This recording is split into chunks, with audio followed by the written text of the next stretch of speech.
Sweet.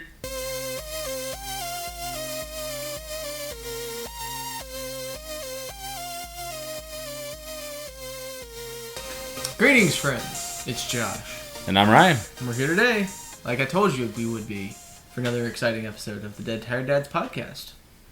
A podcast for gamers who don't have time to game. It's what we talk about here. Mm-hmm. And, other stuff. But we try to focus on games most of the time. True. So, Ryan, you said you had a story that went specifically with this episode. So I'm excited to hear what you have to say. So, I think you actually know this story because I think I told you. So, a couple weeks ago, three or 4 weeks ago, my family and I were heading for a nice little vacation, a cabin in the woods. I bought a game on my Nintendo Switch for the sole purpose of vacation. Yes, that's a good thing to do. I was like thinking to myself, this will be the first vacation we've taken in 2 or 3 years. I'm going to get a vacation-specific game. I'm going to buy a game specifically to take on my vacation. So I found a great deal, which I'm going to talk about in a minute when I get to the game review. I was so excited. I snatched the game up quick. And then fast forward a few days, and we're at our cabin. Everything's unpacked. We have a great first day. The kids are worn out, so they go to sleep early. I grab my Nintendo Switch, and I didn't bring the charger with me. No! Yeah. You feel like Darth Vader in that moment, and, like at the end of episode 3. Just, that terrible, terrible scream. So I knew that I had charged it up to 100% before we left. So I knew I could have played. But the whole notion of knowing that my Switch would die around the second or third night, I was like, no. I didn't play it at all. I didn't play the whole vacation. So that's an interesting conundrum to run up against. Like, the idea of like having a portable game system anymore that it just does, there's just nothing you can do about it. Yeah. Like before we had rechargeable batteries, kids, you actually had to crazy days. You actually had to have double A's for everything. For everything. Everything needed a double A battery. So I was not privy to a lot of portable games. We talked a little bit about this last episode where I was talking about how the Game Boy and Game Boy Advance stuff, I wasn't huge on that. So my first real experience with portable consoles was actually my Sega Nomad. Yes. Yes. Which is weird because that was, How long could you play that for? 7 minutes? So I found the Sega Nomad. I bought the Sega Nomad at a yard sale, and I took it on a band trip because I was in marching band and we were going to a competition or something. And it was the place was it might have just been a regular football game. I don't remember. In any case, I took 6 AA batteries. 6 AA's. Jeez. To power this thing. Now, granted, this is a pretty for when it came out. It's pretty big technology. Mid to late 90s. Yeah. You're talking about basically what the Switch is now. Yep. It runs on a rechargeable battery. This is what the Nomad that's technically what the Nomad was back in 1997, 96 when it came out. I'm not sure, one of those years. So pretty hefty piece of technology, color screen, which again was something pretty new for handheld things. Running on a cartridge that was basic, a 16-bit cartridge. So yeah, I mean, 6 AA batteries, that's a good bit of power. Got you 2 hours of life. Jeez. You were dead. Oh my god. You were dead in 2 hours. Off of 6 AA batteries. 6 AA batteries, 2 hours of life.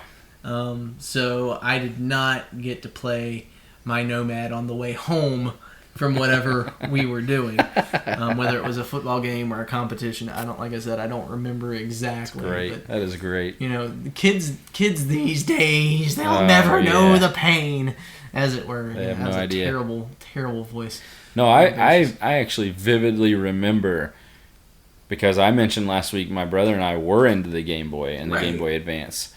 We had our little carrying cases that carried our games and our Game Boy, and something we got for Christmases and birthdays was AA batteries. Of course we wanted the games, but we legitimately wanted batteries for Christmas so that we could just put them in our little carrying case and just have them with us all the time. You had to have them. You must.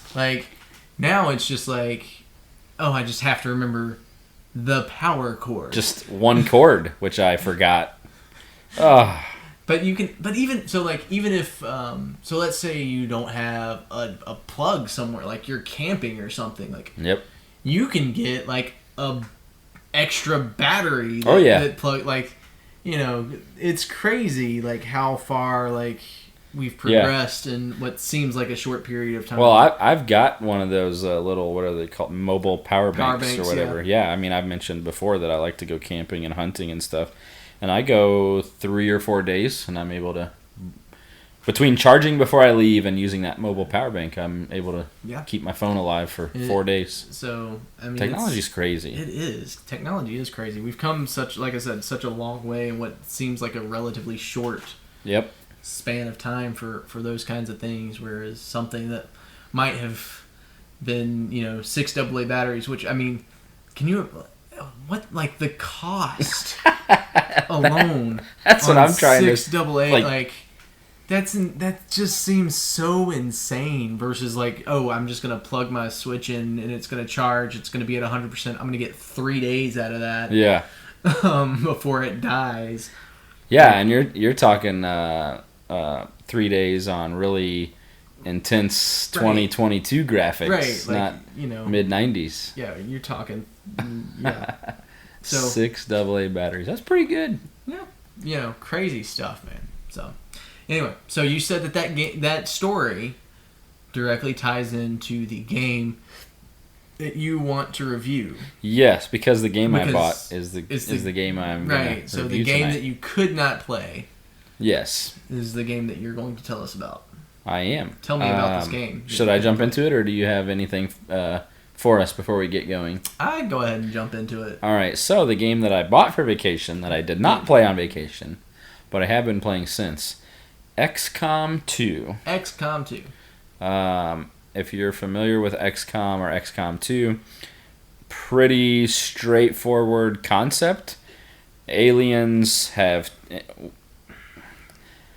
I don't want to give anything away. Aliens either are trying to take over the Earth or have taken over the Earth. One of those two scenarios.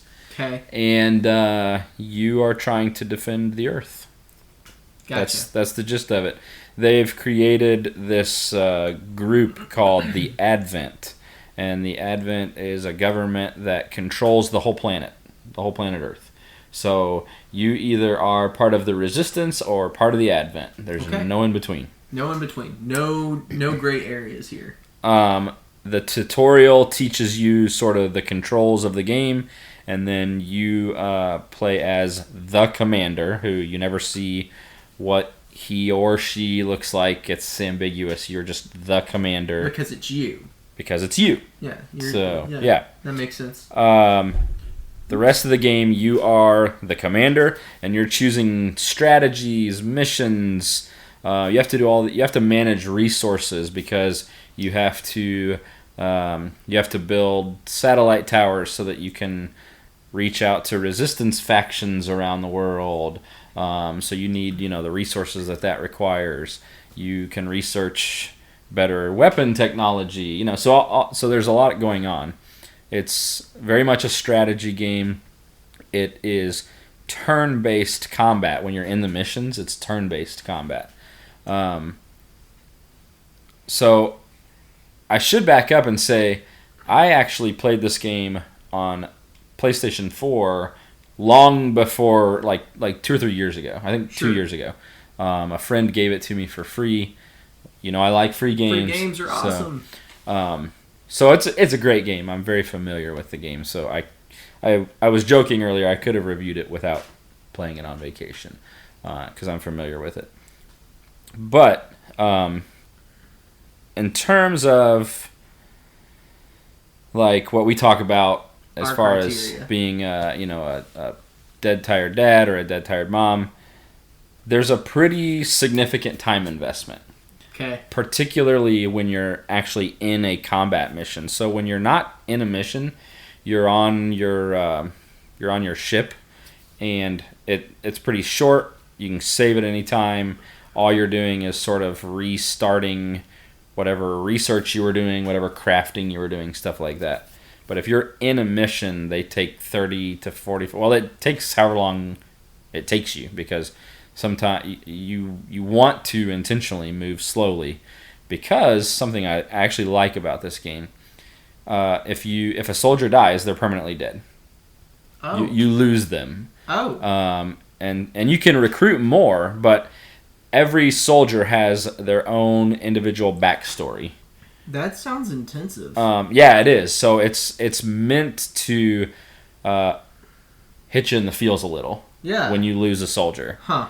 Because, like, that soldier's been with you. And, like, after every mission, it tells you how many missions they've been on, how many kills they have. So it gives you all their stats. And then if you lose one, it tells you all that as well. So it's like, it's a gut punch. It's like, oh, they did 34 missions for me. You just lost your best fighter. Yeah, and exactly. Now everyone else is a rookie, so you're going to die. That's what I get. So, yeah, it's rough. It's rough to lose one. So, but anyway, I was saying that to say it's very much a strategy game. You've got to move slow. You've got to be methodical. If you like run and gun, this isn't for you. Okay. Yeah, don't touch this if you like run and gun. 30 hours minimum to beat this game. 30-hour minimum. 30-hour minimum. That is an investment. The reason I bought the one I bought is because it's actually the collector's edition, which comes with all the expansions, and I got it on sale for $5. Solid buy. So it's normally $50 for the collector's edition. Oh, good gracious! I got it for $5, and that's why it was intended to be my vacation game. Yeah, sure. Because collector's edition for $5. How do you pass it up? So to beat the collector's edition, to see all that content, is 70 hours. Woo, boy. Yeah. I don't have that time, Ryan. No. Most parents, I don't think, have 70 hours for one game. So that's one thing. Another thing we usually talk about is cost. $50 for the... It's normally $50. Now, I will say, if you have a life circumstance that you can play this game... Right. It's absolutely worth it. It's a fantastic game. It's a great game. Sure. But what we talk about, what our criteria is it doesn't fit the busy parent. Right. Family friendliness. The game's rated T for teen. To me, it's more of a you as the parent have to decide. Okay. Because there are guns and there's aliens. The aliens look a little scary, but it's because of its turn-based nature, it's sort of like, when you see guns on Command and Conquer, or when you see combat on Age of Empires. You're not really seeing... Right. You're not really seeing blood or gore or anything like that. Sure. So the game's very fun. It's very challenging. It can frustrate occasionally. So last week you had a rage quit moment. Yeah. I didn't have a rage quit moment, but I was close. Okay. And the only reason mine wasn't a rage quit is because I saw the mistake I made. So you can make choices along the way, and you can't do every mission. So you know that there's some negatives and there's pros and cons. Right. I made some choices along the way. I got into a situation where I was essentially backed into a corner, and it was an unwinnable scenario. So I just started. I tried 4 or 5 times, and I was like, I started over because. Gotcha. Yeah, so not quite rage quit, but it'll frustrate you. Yeah, it'll frustrate you. For a busy parent, I can't recommend this game. If I know we have some listeners who either aren't parents yet or they're grandparents now, so their kids are out of the house. Right. Go for it. Right. Play this game. Right. It's a blast. Be mindful of what it is. It's a strategy game and it's a turn-based game. Right. So, you usually think of aliens and guns. It's not like that. This is not like that. So, yeah. Couple questions. Hit me. So you mentioned turn-based, obviously. Mm-hmm. So are we talking like kind of Civ type gameplay? Similar, but not quite. I'm trying to think of something I could compare it to. So, quick description: you start out. When you go on missions, you can have up to 4 soldiers. As you expand, you can get a max of 6. Okay. So you send out a group of 4. Let's just say. When you come across enemies, each soldier has 2 action points. So you can use 1 action point to move forward or move around. Excuse me.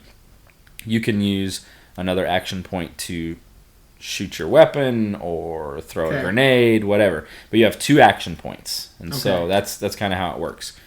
In terms of the turn base, all 4 of your soldiers go, and then however many enemies there are go, and then it's your turn again, and that's there. So it goes back and forth like that. Okay. Yeah. Now, are there opportunities to save frequently?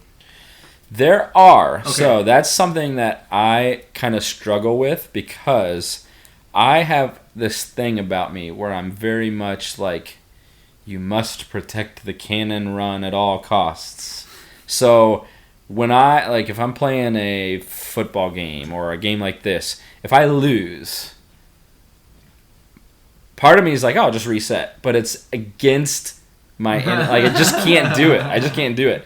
So the other night, I lost my first soldier of this run, and I'm probably, 10 or 12 hours in. Yeah. And it was so tempting to just reset. Yeah, because you can save, you can pause, you can press start and save anytime you want. Okay. And as many times as you want. And it auto saves all the time as well. But I just couldn't do it. I couldn't bring myself to do it. And I was like, no, you must protect the cannon. We must protect this house. So okay. Yeah. But yeah, you can pause and save all the time. So if you don't want to rage quit and not be like Ryan, then you have the opportunity to save and restart if you have any issues. So now the caveat to that is the game does something that I think is borderline wrong. It will introduce. I'm 10 hours into the game and it just introduced a new mechanic. Oh. I was like, wait a minute. So when that happens, I've always save at the start of every mission because I'll be 3 turns into a mission when it introduces this new mechanic. And so I'm like, wait a minute, that's now part of the strategy that I have to remember. So then I'll restart the mission knowing the new mechanic. Gotcha. All right. So that's XCOM. XCOM. Yeah. That was XCOM 2? 2, yeah. XCOM 2. Which I assume is probably not that different from XCOM 1. It is not. But cool. Well, that sounds like an interesting game. It is really fun. I don't know how I would do with turn. I don't do well with anything turn-based, honestly. That's why I don't play Pokemon. But so I don't know how well I would do with that one. But sounds interesting anyway. It is interesting. Yeah. I think you would probably enjoy it. Okay. But that's just my guess. Just a guess. Yeah. All right. Well, I'm going to go a completely different direction and bring it down to a calm, relaxing, peaceful game that I played called Lonely Mountains Downhill. Lonely Mountains Downhill. And this is a snowboarding game. No. Ah. Close. Close. It is a mountain biking game. Oh, okay. So there's no story involved here. It's literally you start at the top of a mountain, you drive your bike down. And I like it. It's super and on your way down the mountain, if you wreck, you go back to your last checkpoint. Okay. So the goal is just kind of to get down the mountain as fast as you can without wrecking. Obviously you wreck along the way, but and every time you get to a checkpoint, that saves you there, and that's your kind of where it resets your time. So however fast you got to the checkpoint, that's where you'll start and pick up. So really, really, actually a really cool game. I really like this game. It's very, like I said, it is. The scenery is nice. It's a good game to look at. And there's this exploration aspect to it that gives you, because there's the main path that it kind of shows you. Right. That you kind of go on. But there are other offshoots that you can take that either can help you get down faster, but right. You might skip a checkpoint. And if you skip a checkpoint, and you crash, you go all the way back to the beginning. Right. It doesn't matter if you've passed 3 checkpoints and then you get to a 4th one and you pass that 4th checkpoint. No. If you crash, you're not going back to that 4th checkpoint. You're going back to the top. Ah, I see. So, or at least that was my experience. I could be wrong on that. So, and there's a lot of different mountains and a lot of or not a lot, but there's I want to say 4 different mountains. I only unlocked 2. But there's different bikes and things that you can unlock through the course of playing the game, and different just kind of different scenic views to discover where you can kind of stop and it'll just kind of show you the view that you're looking at. If you have to find these areas. Yeah. And but very cool game. Obviously there's not a lot of time investment into it because it's just get down the mountain. If you can't, if you keep crashing, whatever, you can quit. You can just quit. There's no harm, no foul. Right.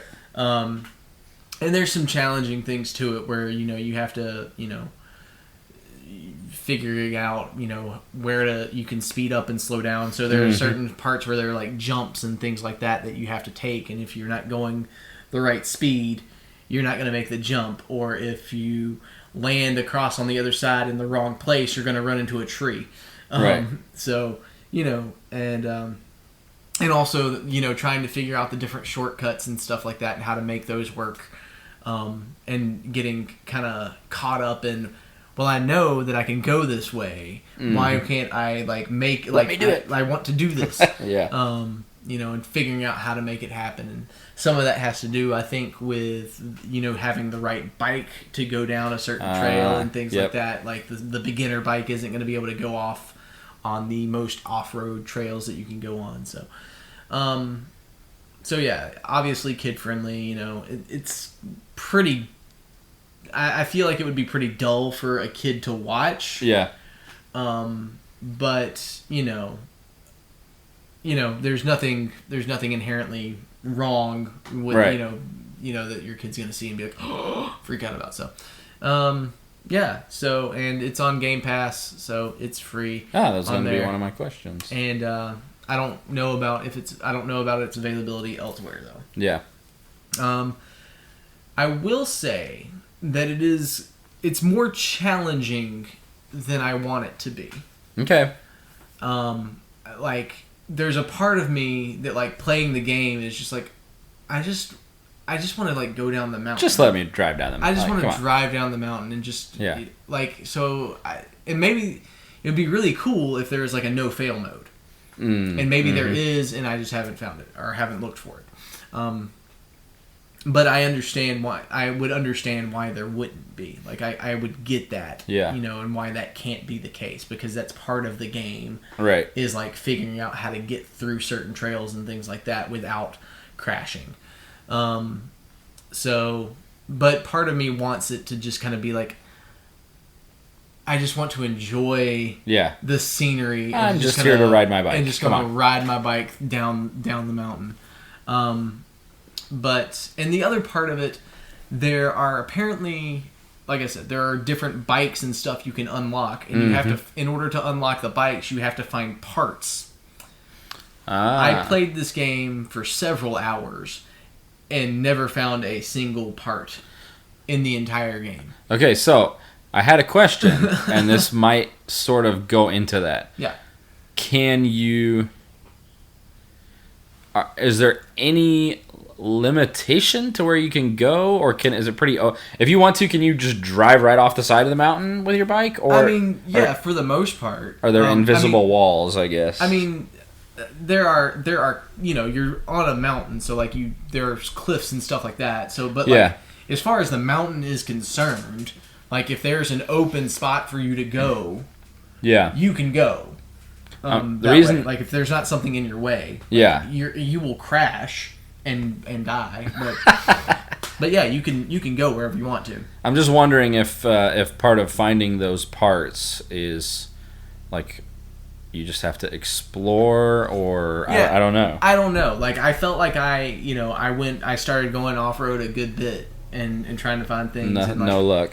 And but so part of the game is just trying to beat. There are certain thresholds to beat to unlock certain things. So like if you get down the mountain in X amount of time, you'll unlock another challenge. Oh, I see. Yeah, and things like that. And then if you do, like I said, you'll unlock other mountain paths and things like that. Right. So it's a pretty cool game. Like I said, I really do enjoy it. It's just one of those things where it's almost too challenging for what it needs to be. It just needs to be easier. And more simple. Right. And not and like I said, I haven't found a single part. I haven't been able to unlock another bike, which I really want. I really want like the specific bike that's supposed to be like that I can just kind of take and jump off of the side of the mountain and kind of land on the path below me, and I can't do that. So interesting. But yeah, it's definitely a different concept. Yes, 100%. And I really, it's so easy to just play, but it's all like it can be. Part of it is that it can be frustrating because you can't find like I said, I haven't found any parts. And so that's the thing that I keep coming back to. I'm just like, it blows my mind that like, where are they? I thought that it was like, there's like I said, there's like scenic overview things that you can find. And I thought, well, you have to find those scenic overviews to find the parts, because I hadn't found one of those scenic overviews. Yeah. And then I finally found one, and I was like, oh, okay. And then I got down the mountain, and I still didn't have any parts. And I was like, why can't I find any parts to unlock these other bikes? So can you get off your bike? No. Oh. No. It's not exactly, it's a, so the view is very, you're kind of pulled out. So it's like, and it's just a very kind of cell shaded type game, very polygonic ish graphics. But very, it's a very smooth experience, like very cool, and just, like I said, just very relaxing. It very, the soundtrack is incredible. Like the sound effects and everything are really, it's very immersive. Yeah. In the way that it kind of takes you into, feeling like you're driving down this mountain. You go past rivers and creeks and streams. I like that. You've got different. Sounds as you're driving down. If you've got a headset on, you've got things coming in different, and your different speakers and stuff like that. So, I really like it. Other than those couple of things that just frustrate me almost to the point where it's, and maybe it's one of those things where I just have to play it more. Yeah. And put more time into it and try to figure out more what I'm looking at. So. Anyway, so that's Lonely Mountains Downhill. There you go. And that's my opinion of it. I enjoyed it. So you could play it if you want to get some semi-relaxing time in. Well, all right. So one quick note. We mentioned last week that we were going to try to figure out confirm the Mario Golf thing. Totally forgot about that. Yeah. Good call there. Boom. So after we finished recording our last episode, we got our Switches out. We were able to connect to the internet, and we were able to figure out that, yes, you can, in fact, play Mario Golf with other people. You surely can. If you didn't know, now you know. Boom. So you just have to... So you get into whatever system you're wanting to play on. I assume it works the same way for other games. I don't know for sure. Yeah, I think it does. You have to go off to the left on the menu side on the Nintendo, and it has some options to play. So you have to play do it online before you select the game. Before you select the game, you have to select play online, and that will take you into the online menu and give you an option to either play while you wait for your friends to show up, or invite a friend to play with you, or to join a friend if your friend is already online. So there you go. So yeah, that's the information that our tech team uncovered. Yes. They're getting their money back. They can keep their jobs. Yep. Congratulations to them. Other than that, though, that'll do it for this episode of the Dead Tired Dads podcast. We thank you again for listening. Once again, people, do all the things. Do all the things. Like, subscribe, follow, share. Please share. Make people happy. Because that's what we do here. We make people happy. Or at least we try to. We try to. Hopefully you've enjoyed this episode, and we will catch you next time on the next episode of the Dead Tired Dads podcast. Bye.